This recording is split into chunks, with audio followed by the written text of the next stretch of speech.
ज्या पद्धतीने महाराष्ट्रामध्ये मराठा समाजाला हैदराबाद गॅझेट लागू करून आरक्षण देण्यात आलं, त्याच पद्धतीने आता हैदराबाद गॅझेटनुसार बंजारा समाजाला सुद्धा SC म्हणजे अनुसूचित जमातीमध्ये आरक्षण मिळावं यासाठी बंजारा समाज एकवटला आहे।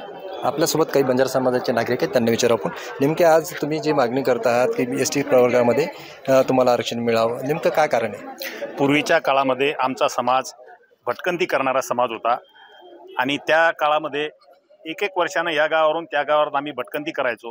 त्याच्यामुळे आमची शैक्षणिक दृष्टीने आम्ही खूप मागासलेलो आहोत आणि त्याच्यानंतर ज्या हैदराबाद गॅजेटमध्ये आमची STची नोंद आहे आणि त्या ठिकाणी आमचा सर्व प्रवर्ग हा STमध्ये आहे।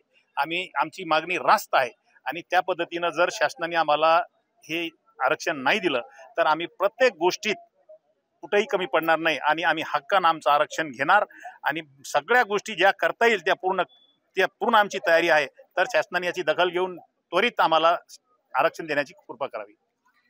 तुम्ही तर VJNT मध्ये अगोदरच आहात महाराष्ट्रामध्ये, पण तुम्ही STचा प्रवर्ग मागताय, कारण काय? कारण की आम्हाला काही VJNT मध्ये काही एवढे सवलत नाहीये, म्हणून आम्हाला हैदराबाद गॅजेटनुसार आम्हाला STचं आरक्षण मिळालं पाहिजे। कारण आमचे लोक जे आहेत बंजारा समाजाचे, हे खोदकाम, ऊसतोडी, इतर काही काम हे आमचे बंजारा समाज किती दिवसापर्यंत करणार? पूर्ण समाजापेक्षा गरीब समाज पण आहे आमचा आणि आमच्या मुलं इतके शिकतात, त्यांना कोणती सवलत मिळत नाही, कोणती सुविधा नाहीये। आम्ही फडणवीस साहेबांना हेच सांगतो की आम्हाला हा STचं आरक्षण मिळालंच पाहिजे आणि ह्यासाठी आम्ही मुंबई का दिल्लीपर्यंत बी जाण्यास तयार आहे। जसं मराठा समाजाला आरक्षण मिळण्यासाठी कित्येक वर्ष आंदोलन करावं लागले, संघर्ष करावा लागला, तशी तुमच्या समाजाची काय भूमिका राहील? नक्कीच आता जिंतूरमध्ये काल एक ठिगणी पडली। विनोद आडे नावाचा मुलगा 6 दिवस झाले तपासी होता आणि ती एक आमची एक ठिगणी होती समाजाची। तिथून आमच्या समाजाची रूपरेषा ठरणार आहे। आमची एक संघर्ष समिती म्हणून नेमलेली आहे। जो आम्हाला आदेश येईल संघर्ष समितीचा, तो आदेश आमचा बंजारा समाज मान्य करून आम्ही सगळा समाज त्या आरक्षण समितीच्या मागे उभे राहू।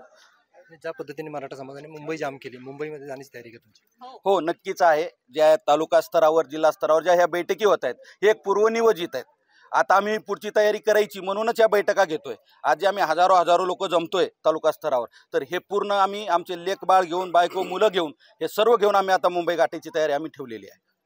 तर हे आपल्या सोबत बंजारा समाजाचे काही नागरिक होते, त्यांना आरक्षण ST प्रवर्गामध्ये देण्यात यावं अशी त्यांची मागणी आहे।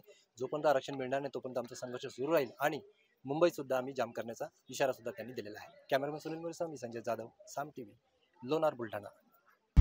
आता isakal.com आहे देशातील नंबर 1 ची मराठी न्यूज वेबसाईट। प्रत्येक अपडेटसाठी isakal.com ला नक्की भेट द्या।